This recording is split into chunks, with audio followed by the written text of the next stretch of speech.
अब ले नयलू तब आईबू का जब अर्थी पर जाइब हो।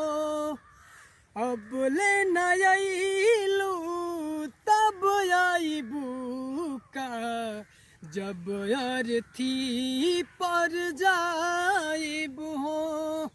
मोड़ लेबू अखिया जग के कवन मुँह दिखाइब हो। अब ले नयलू तब आईबू का जब अर्थी पर जाइब हो। अब ले नयलू तब आईबू का जब अर्थी पर जाइब हो।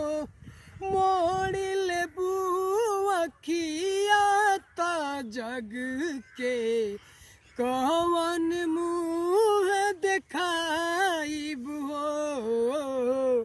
अब ले नयलू तब आईबू का जब अर्थी पर जाइब हो।